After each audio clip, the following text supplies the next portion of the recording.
เออเดี๋ยวเก็บปากใหม่ก่อนมันใบมันหล่นมันแหละ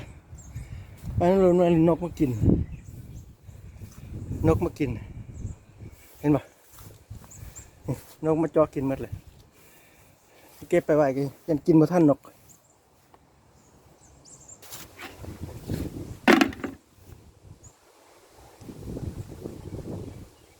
คุมมันหมดกุบมันบ่มาจอดดินเขาทั้งใส่ดินนางหน่อยพดนางหน่อยพดต้นไหนพดจะได้ตัดเข้าเอาเป็นหนาเป็นไงมันคุมได้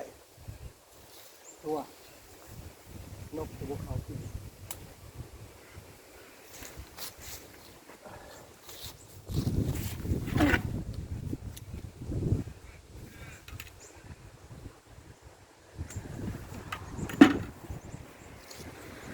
เก็บไปหมดเลยบ่มากมันให้สุก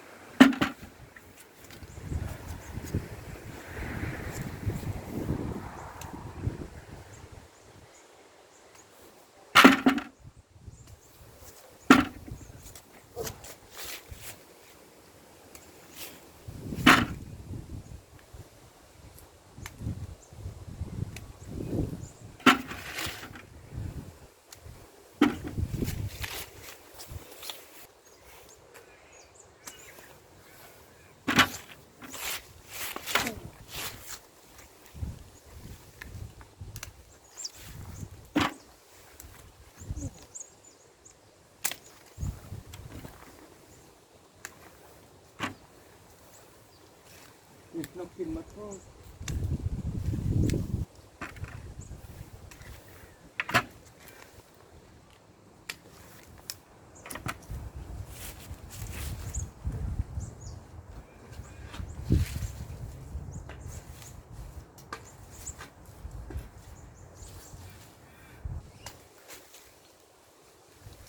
ดูโทษ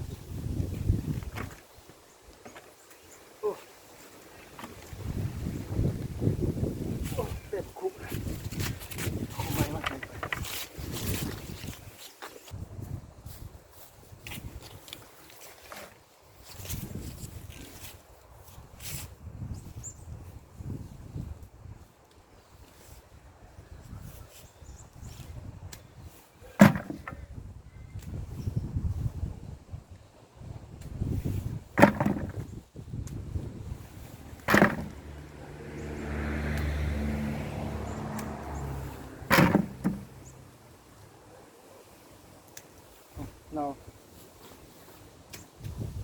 เน่านกกินนกตัด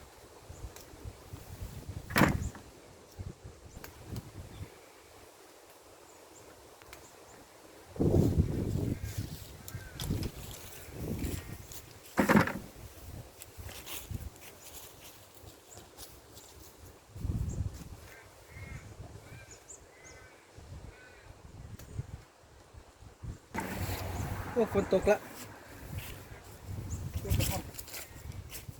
ฝนตกละ